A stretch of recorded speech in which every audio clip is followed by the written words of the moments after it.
ஒரு நல்ல ஒரு தன்மையுள்ள மோமின் அல்லது ஒரு நல்ல தன்மையுள்ள பிள்ளை அவன் எந்த காலத்திலும் எந்த நேரத்திலும் மனம் மாறி விடக்கூடாது, அல்லாஹ்வுடைய வழியிலிருந்து அற்ப வழிக்கு சென்று விடக்கூடாது அப்படின்றதுல பெற்றோர்களும் கண்ணு கருத்துமா இருப்பாங்க, மற்றவர்களும் கண்ணு கருத்துமா இருப்பாங்க, நாம நம்முடைய விஷயத்துல கண்ணு கருத்துமா இருப்போம்.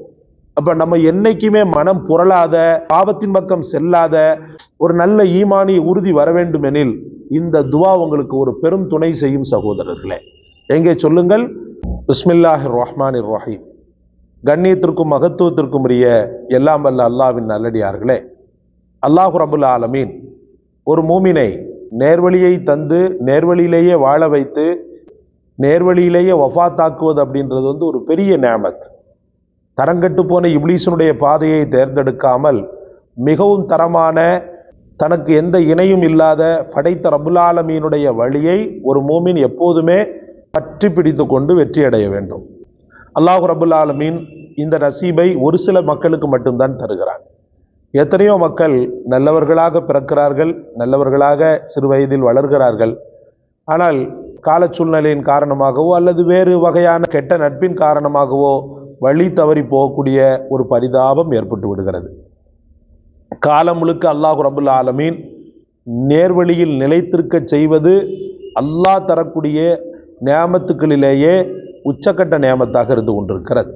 நபி ஸல்லல்லாஹு அலைஹி வஸல்லம் அவர்கள் மிகவும் அதிகமாக அல்லாஹ்விடத்தில் கேட்கக்கூடிய துஆக்களில் அல்லாஹும்ம யா முகல்லிபல் குலூப் சப்பித் குலூபனா அலா தீனிக்க, யா அல்லாஹ் என்னுடைய கல்வை என்றும் உன்னுடைய மார்க்கத்திலேயே ஸ்திரப்படுத்தி விடு, உறுதிப்படுத்தி விடு அப்படின்னு சொல்லிட்டு அதிகமாக கேட்டிருக்கிறாங்க.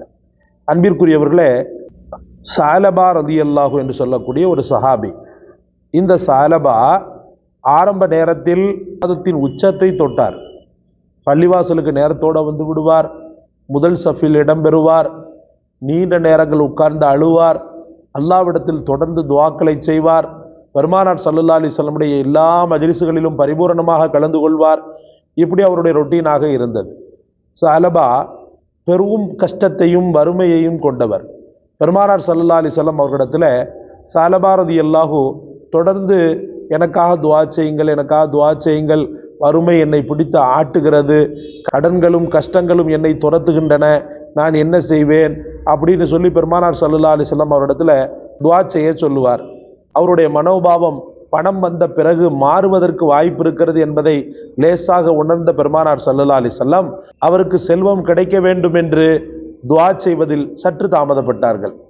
தொடர்ந்து அவருடைய வற்புறுத்தலின் காரணமாக முஹம்மது ரசூலுல்லாஹி ஸல்லல்லாஹு அலைஹி வஸல்லம் அவருக்காக, அவருடைய பணத்திற்காக, செல்வத்திற்காக துஆ செய்தார்கள். பெருமானார் ஸல்லல்லாஹு அலைஹி வஸல்லம் துஆ பரக்கத்தினால் சாலபா ஒரு பெரும் செல்வந்தராக மாறினார். பெரும் செல்வந்தராக மாறினார். எந்த அளவுக்கு பிசினஸ் மேனாக அவர் ஆனார்னு சொன்னா, பிஸி பிஸி பிஸி, ரொம்பவும் பிஸி. பிஸினால எப்பவுமே முன்சப்புல வந்து முதல் ரக்காத்தில் இடம்பெறக்கூடியவர் காலப்போக்கில் வக்து தொழுகைகளையே புறக்கணிக்கக்கூடிய அளவுக்கு பிஸியாக மாறினார். இன்னும் கொஞ்சம் காலப்போக்கில் ஜும்மா கூட அப்பப்போ வந்து தொழக்கூடியவராக மாறினார். இப்படி அவருடைய இபாதத்துக்கள் பெரிய அளவுக்கு தொய்வு நிலையை அடைந்தது. இந்த ஒரு சூழலில் ஜக்காத்துடைய காலம் வந்தது. ஏழை எளிய மக்களுக்கு செல்வந்தர்களால் கொடுக்கப்படக்கூடிய கட்டாய கடமை ஜக்காத். இந்த ஜக்காத்துடைய காலம் வந்த உடனே பெருமானார் ஸல்லல்லாஹு அலைஹி வஸல்லம் அவர்கள் அவர்கிட்ட ஜக்காத்தை வசூலித்து வருவதற்காக சில சஹாபாக்களை அனுப்புனாங்க. அந்த சஹாபாக்கள் வந்த சஹாபாக்கள் ரப்புல் ஆலமீன் உங்களுக்கு தந்த அந்த நேமத்திலிருந்து ஜக்காத்தை நீங்கள் முறையாக தந்து விடுங்கள், பெருமானார் ஸல்லல்லாஹு அலைஹி வஸல்லம் அவர்கள் வாங்கி வர சொன்னார்கள். உடனே அவர் சொல்கிறார், நான் கஷ்டப்பட்டு சம்பாதித்தது எது? என்னுடைய அறிவு, என்னுடைய உழைப்பின் காரணமாக வந்த செல்வங்கள் இதெல்லாம். இதை நீங்கள் கேட்கக்கூடிய பெருந்தொகையாக கொடுப்பதற்கு முடியாது அப்படின்னு சொல்லி என்ன செய்கிறாரு, வந்த சஹாபாக்களை ரொம்பவும் கொஞ்சம் கூட யோசிக்காமல் என்ன செஞ்சிடுறாரு, பேசிடுறார். சஹாபாக்கள் அப்படி மனம் வெதும்பி போய் என்ன செய்கிறாங்கன்னா போயிடுறாங்க. பெருமானார் ஸல்லல்லாஹு அலைஹி வஸல்லம் இடத்துல விஷயத்தை சொல்கிறாங்க. அதுக்கப்புறமா இவர் என்ன செய்கிறாருன்னு சொன்னால், கொஞ்சம் மனம் சஞ்சலப்பட்டவராக திரும்ப வருகிறார். பெருமானார் ஸல்லல்லாஹு அலைஹி வஸல்லம் இடத்துல வருகிறார். வந்து ஜக்காத்தை தருகிறார். பெருமானார் ஸல்லல்லாஹு அலைஹி வஸல்லம் மறுத்துட்டாங்க. வேணாம்பா, வேணாம், நான் அல்லாஹ்வுடைய பணத்துக்கு தான் ஜக்காத்து கேட்டேன், இது ஓம் பணம்னு சொல்லிட்டேன், வேணான்னு சொல்லிட்டாங்க பெருமானார் ஸல்லல்லாஹு அலைஹி வஸல்லம். வேணாம் என்று சொல்லிவிட்டார்கள். அவர் எடுத்துக்கொண்டு சென்று விட்டார். பெருமானார் ஸல்லல்லாஹு அலைஹி வஸல்லம் இந்த உலகத்தை விட்டு பிரிஞ்சாங்க. அபூபக்கர் ரலியல்லாஹுடைய ஆட்சி காலம் வந்தது. அப்போ போய் என்ன செய்கிறாருன்னு சொன்னால், என ஜகாத்து கொடுக்கறதுக்காக வந்திருக்கிறேன் அப்படின்னு சொல்லி சொன்னார்.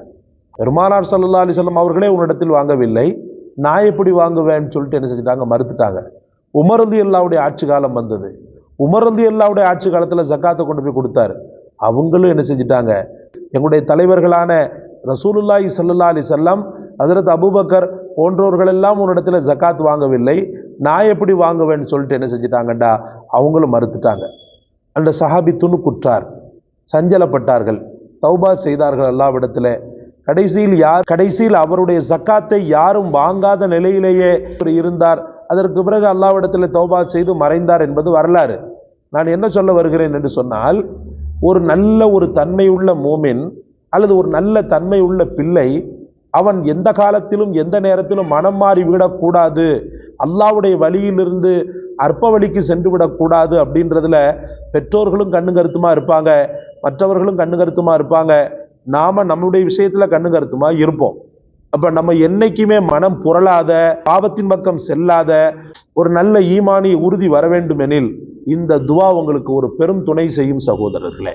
எங்கே சொல்லுங்கள், அஊது பில்லாஹி மினஷ் ஷைத்தானிர் ரஜீம், பிஸ்மில்லாஹிர் ரஹ்மானிர் ரஹீம், அல்லாஹும்ம ஸல்லி அலா சய்யிதுனா முஹம்மத் வ அலா ஆலி சய்யிதுனா முஹம்மத் வ பாரிக் வ ஸல்லிம் அலைஹி, ரப்பனா லா துஸீக் குலூபனா பஅத இத் ஹதைதனா வ ஹப் லனா மின் லதுன்க ரஹ்மத்தன் இன்னக அன்தல் வஹாப். திரும்பவும் சொல்கிறேன், ரப்பனா லா துஸீக் குலூபனா பஅத இத் ஹதைதனா வ ஹப் லனா மின் லதுன்க ரஹ்மத்தன் இன்னக அன்தல் வஹாப். திரும்பவும் சொல்கிறேன், ரப்பனா லா துஸீக் குலூபனா பஅத இத் ஹதைதனா வ ஹப் லனா மின் லதுன்க ரஹ்மத்தன் இன்னக அன்தல் வஹாப். அர்த்தத்தை பாருங்கள். எங்களின் ரப்பே, எங்களுடைய கல்புகளை நேர்வழி அடைந்த பின்னர் புரளாமல் நீ பார்த்து கொள்வாயாக. எங்களுடைய கல்பை நீ புரட்டி விடாமல் பாதுகாத்து கொள்வாயாக. வஹப்லனா மின் லதுன்க ரஹ்மத்தன், உன்னுடைய புறத்திலிருந்து கருணையை மட்டும் எங்களுக்கு அதிகமாக தந்துக்கிட்டே இறைவா. இன்னக அன்தல் வஹாப், நீயோ அள்ளி வழங்குகின்ற ஸ்ரீதேவியாக இருக்கிற, அள்ளி வழங்குகின்ற கொடையாளனாக இருக்கிறாய் அப்படின்னு பொருள் முடியக்கூடிய இந்த துவாவை தினசரி, குறிப்பாக இந்த ரஜபு மாதத்தில், பரக்கத்தான மாதம் அல்லவா, இந்த ரஜபு மாதத்தில் தினசரி 21 முறை இந்த துவாவை நீங்கள் தொடர்ந்து ஓதிக்கொண்டே இருக்க வேண்டும். எந்த காலத்திலும் எந்த நேரத்திலும் மனம் தீமையின் பக்கம் புரண்டு விடாது. இந்த துவா உங்களை பாதுகாக்கிறது. அல்லாஹ் தௌஃபீக் செய்வானாக. உங்களுக்கும் எனக்கும் நேர்வழியிலேயே இருந்து நேர்வழியிலேயே இறந்து போகின்ற பாக்கியத்தை அல்லாஹ் நசீபாக்குவானாக. இந்த காணொளி உங்களுக்கு பிடிச்சிருக்கும்னு நினைக்கிறேன். லைக் பண்ணுங்க, ஷேர் பண்ணுங்க, சப்ஸ்கிரைப் பண்ணுங்க. எல்லாவற்றை விட மேலாக இந்த வசீஃபாவை கண்டெடுத்து உங்களுக்கு சொன்ன எமக்காக துஆ செய்யுங்க. ஜஸாக் அல்லாஹ். அஸ்ஸலாமு அலைக்கும் வரஹ்மத்துல்லாஹ்.